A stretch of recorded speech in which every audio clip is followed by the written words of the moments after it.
Hi, this is Kim. It is 111. I don't know if anyone looks at the angel numbers and the random numbers, but it's 111. It's from carryover from my tarot. And it is November 17th, 2024. No one is here right now. I don't think anyone can make it. My apologies if I shared too much last week, in terms of what was going on with people. I tried to be as general as possible, but still uh give some information. And I think that was wrong and went badly, I guess you could say. So my apologies, and I will not be doing that going forward. Learn my lesson. All right. I just want to go over a quick few things. I'm gonna share my screen for a second. And these are things that are important to remember. But you know how you can have them in the back of your mind, but you never actually have to do anything. Um, I detest rules, and I have broken so many. With the MFA, I was told so many, I call them lies. They would call them rules. And it doesn't work that way.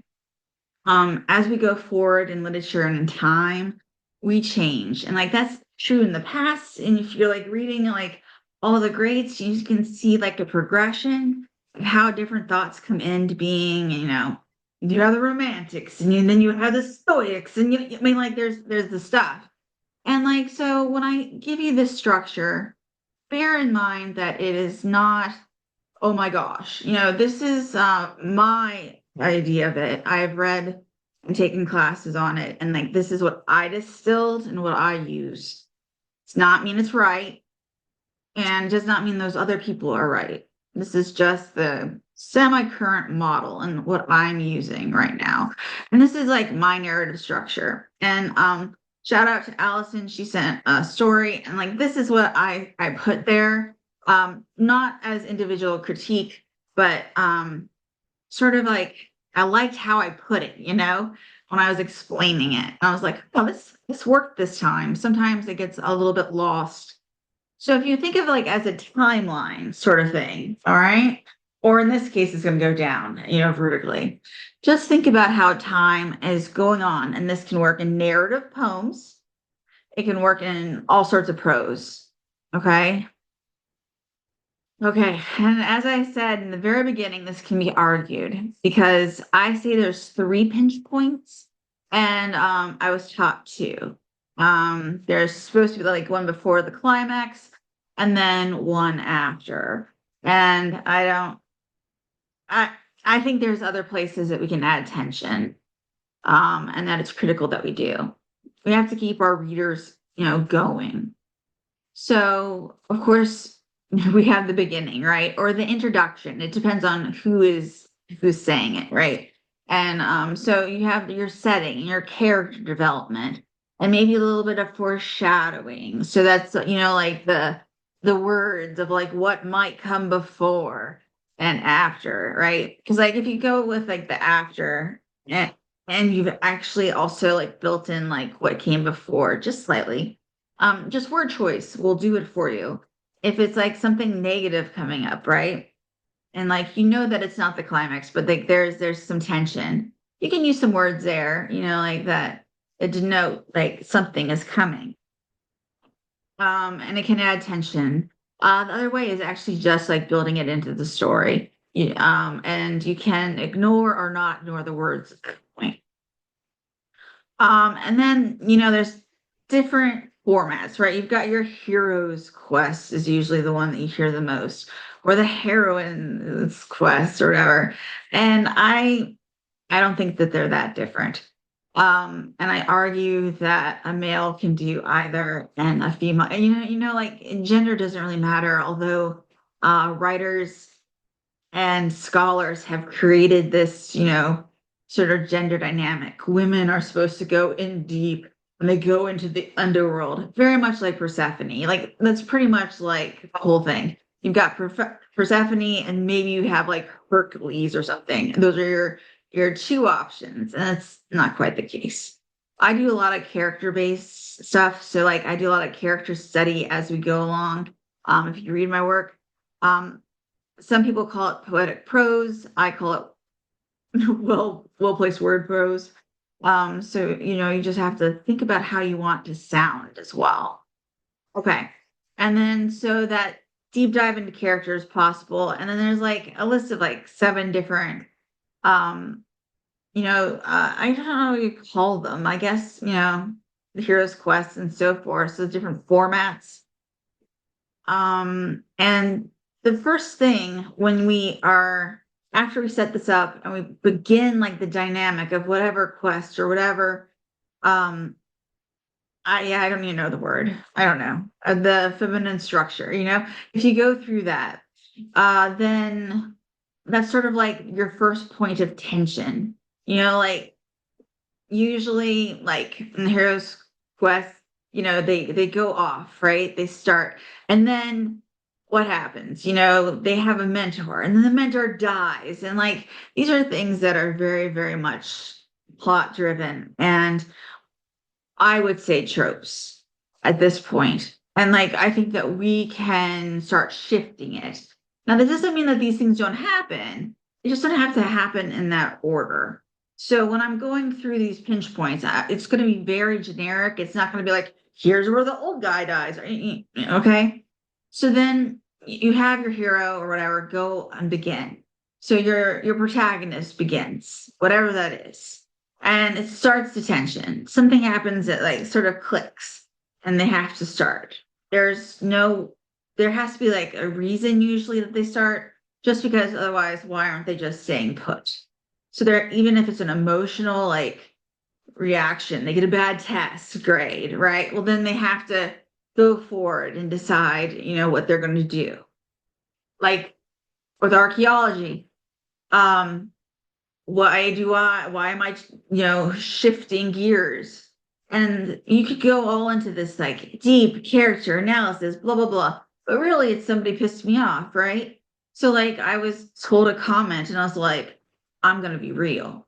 So like that sort of thing can occur as well. You can build that in and you don't have to have, the stereotypical, like, oh, this happened and this happened and this happened. It can be very short, very terse, and it can be as simple as an argument or like a dare. Don't get me on dares because I always do them. Okay, so then we come to their pinch point one, and this is sort of like where go against like what is usually said. Usually there's a test or a flashpoint or a deepening of the drama. I call it for the character, but it can also be action. And it's meant to add tension and really hint at that foreshadowing. So like, and if you just use words at the beginning, oh, here, that evil is coming, as one arc. So so the plot arc, the character arc, all of it can be, built in. It can be one or the other or both as the pinch point. But that's where you're like, you get your reader really like tugged, and then they have to continue to read. Your middle, there's some action going on. The tension eases up a little. Usually there's a deepening. So this is like where there might be a little bit of backstory or your characters are having a conversation and something comes up. It doesn't have to be your narrator telling everything unless it's how you designed it. So like that build deepening, but it's not this like extreme tension as like right here. So then it goes back out and keeps going. And then we get to the climax if you're looking at a story arc, right? To the top. All right. But right before, here's the middle, here's another pinch point. And that's the one that is usually told. So that's an action or dramatic, it's something dramatic, and it gets the reader into the mind of the character. It gets us ready and revving, and we want to see that fight, And the narrator is usually a sort of omniscient third person. Not always, of course, but like that's like seems to be like right now, or the trope. I like first person, so bear that in mind. So you have that loss and longing or pure joy, something, usually it's loss and longing. I mean, like especially in poetry, because I don't know if it's just because we are dismal people and like are obsessed with like the small intricate things of gothness. I don't know. I find beauty in everything, and like death is like one of those things that I can find beauty in. So uh that's like where like your character comes in, and also of course the narrator, if they are focusing on the small details, it's gonna come up as more poetic, even if the language doesn't convey, right? Because the narrator becomes the archetype of the poet, which is looking at the very small and the beauty, as well as um, I would say the pain as well. Like very intricate. Sorry, my phone just beeped. I don't know if you heard it, but I just silenced it. Okay, so that's the pinch point. Okay. That's pinch point two.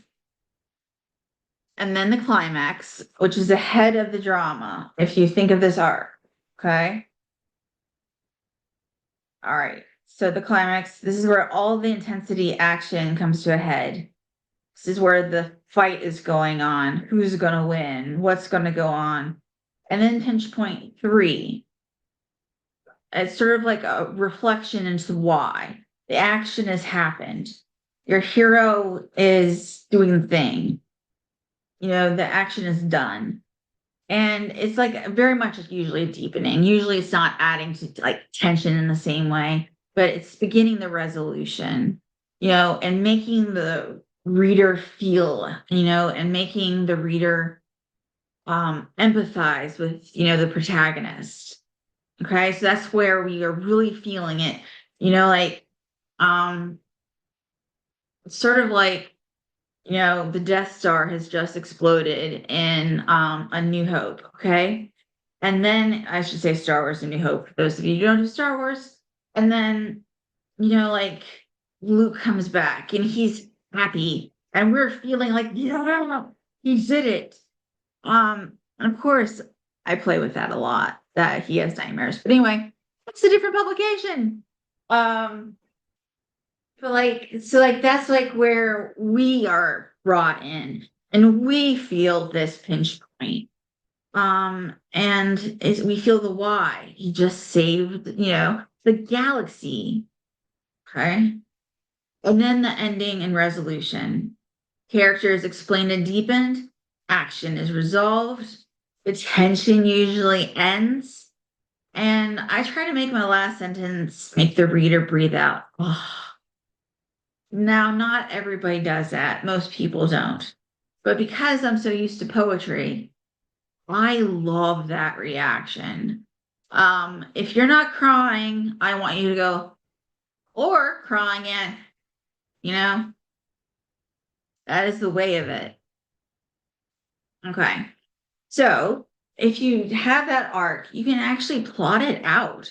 That's what I do. I'm a plotter for not necessarily for poetry, some poetry. But my narrative like stories, I have completely plotted out, excuse me. And then I'll have here, here, here, this is this and this.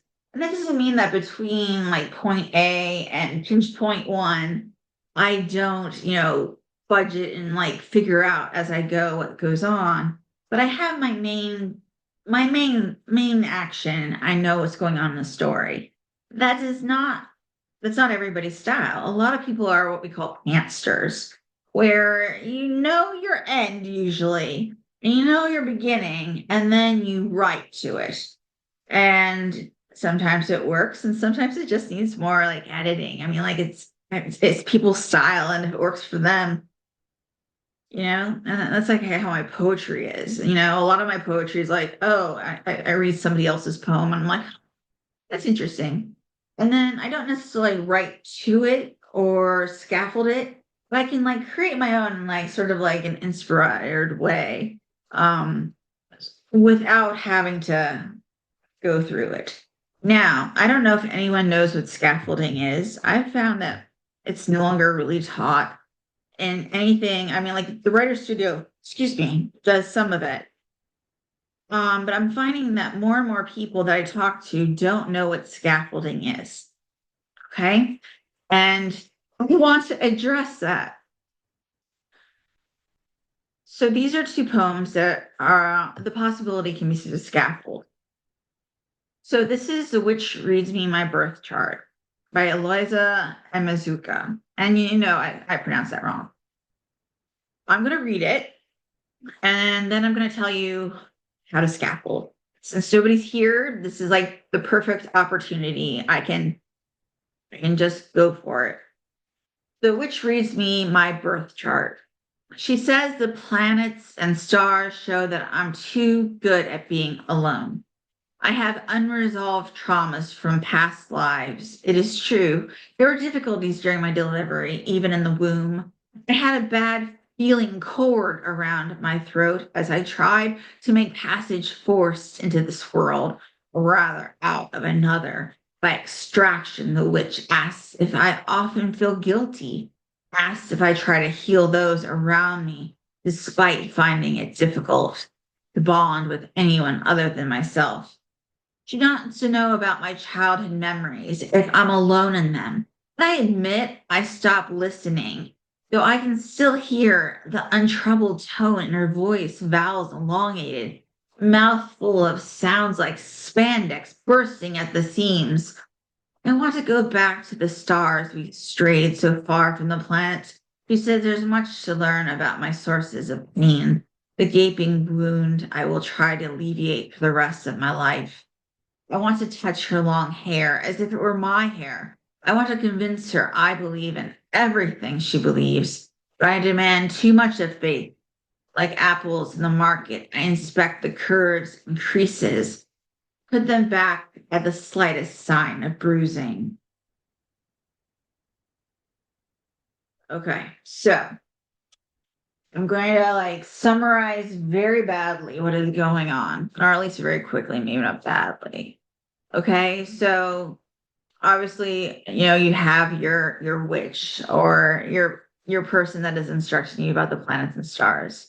And real world, whether it's actually real or not, it's real to the narrator, comes in, why is there past lives? Why is there a wound? Why is childhood, traumatizing in terms of adulthood?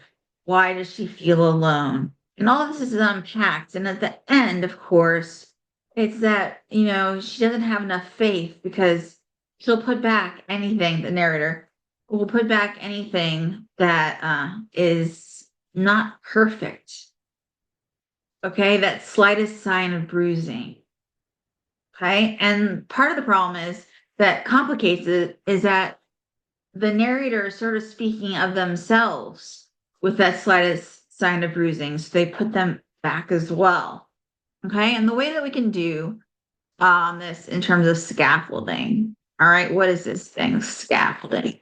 I'm gonna put a space here, okay? We won't do the whole thing, but I want a general idea, okay? Okay. She says the planets and stars show that I'm too good at being alone. Okay, so let's say he says, and then the planets and stars, what would we change that to? He says the universe, what would we say instead of show, right? And this is just so that we can use like the exact same, I mean, this is like true scaffolding.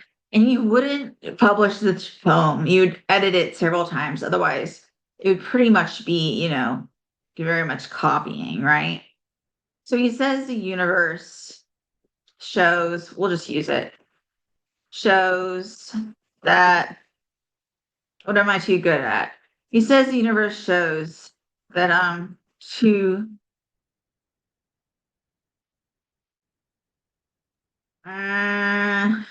secretive.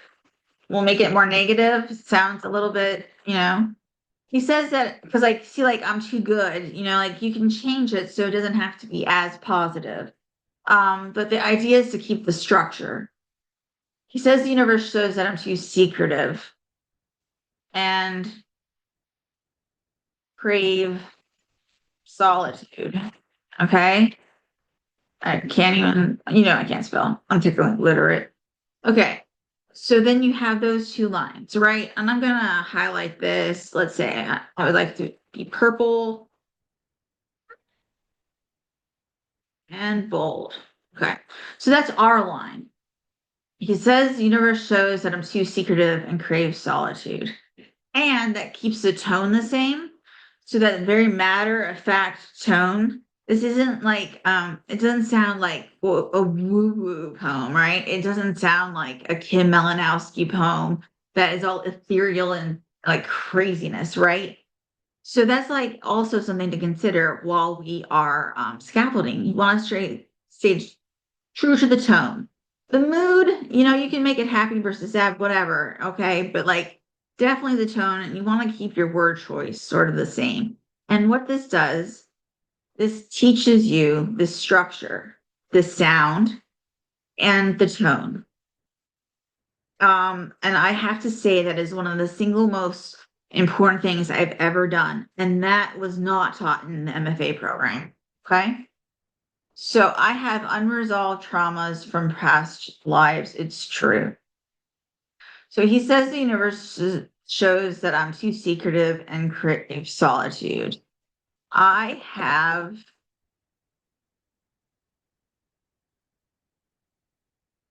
multiple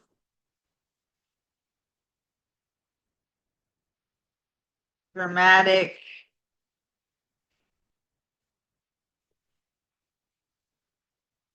Okay, so this is where you see like my language skills. I have multiple dramatic deviances. So true. And you could like be like, so true, so false. I mean, like that sort of thing. But it's like trying to keep um the tone. So about you want the same lengthish, ish, and that sort of stuff. And this is an exercise. It takes a long time. And if it is a poem that is metered, it takes even longer. Because if you have like a metrical poem, believe me, you have to like really understand the feet and really go through it. And it takes a long time at first, and then it gets faster. I'm still not great with metrics. I'm not that great at metrical, even though I had like like 7 months deep dive. It's not like doing it forever. Okay. And this one, I think probably we could scaffold it a lot more. I think everyone could probably take it and do something fairy tale with it. It's not quite fairy tale. This is like very much more realist, but like my fairy tales tend to be real in a lot of ways. And I think that this does it well. So under the sky, the color of pea soup can just change the color, right? She is looking at growing away there actively, thickly like grapevines or pole beans. You could change those. Now I'm going to read this all the way through, but I just want you to think about it. If you tend them properly, if you mulch, well, how would you like if you pick some other object, how would you tend it? How would it go? And those are the words that you would insert. Okay. The Seven of Pentacles by Marge Piercy.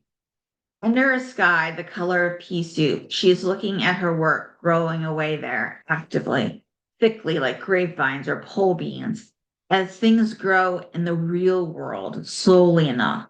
If you tend them properly, if you mulch, if you water, if you provide birds that eat insects a home and winter food, if the sun shines and you pick off caterpillars, if the praying mantis comes, the ladybugs and the bees, then the plants flourish, but at their own internal clock. Connections are made slowly. Sometimes they grow underground. You cannot tell always by looking what is happening. More than half the tree is spread out in the soil under your feet. Penetrate quietly as a earthworm that blows no trumpet. Fight persistently as a creeper that brings down the tree. Spread like the squash plant that overruns the garden. Gnaw in the dark and use the sun to make sugar. Weave real connections, create real nodes, build real houses, Live a life you can endure. Make love that is loving. Keep tangling and interweaving and taking in a thicket and bramble wilderness, the outside, but to us, interconnected with rabbit runs and burrows and layers. Live as you liked yourself, and it may happen. Reach out, keep reaching out, keep bringing in. This is how we're going to live for a long time. Not always, for every gardener knows that after the digging, after the planting, after the long season of tending and growth, the harvest comes. Now, your poem or your story doesn't have to quite follow this, but having like, if you're going to like really scaffold a little bit easier than the beginning, was the list. Um, The connections are made slowly. You cannot tell. More than half penetrate quietly, fight persistently, spread like the squash. All those can be changed into different actions. Okay, so let's say fight persistently as the creeper brings down the tree is instead sleep. Oh, how about sleep noise? I don't know how to spell it. There it goes. As the sleep noisily as the vine twists around the branch.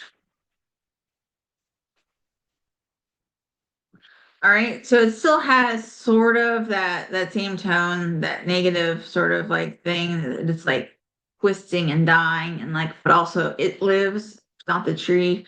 So it has all that. So sleep noiselessly as the vine twists in the branches. Uh, that's the difference in penetrate quietly. It could be penetrate loudly, and you'd have a different action, or spread like the squash, spread like the whatever, or grow like, like let's say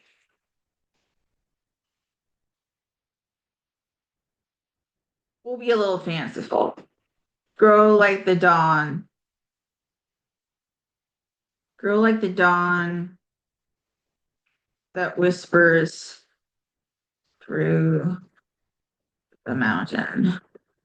And like I said, suddenly it's a Kim poem, right? It's supposed to say grow, not grow. So it's that active verb. That's pretty much all it is. So then you know it's an active verb. Now, if you write this and it's really close to this poem, then you would say, if you're going to publish, what the title is, and then you say after Marge Piercy or thanks to Marge Piercy or something of that nature. Okay. Now I'm going to stop share. I'm going to post this on the Terra Nova Lyceum and also give this to all my classes, my class students. I don't know. I don't know how to say it. So there you have it. Okay. So have a terrific Sunday. I'm gonna start getting everything ready. I leave tomorrow for Maryland again. I'm working on an archaeology paper. Never done a real archaeology paper, and this is supposed to be published in a real journal. Fear, babies, fear. I'm gonna do it though. All right, be well, guys. See you later. Take care. Bye.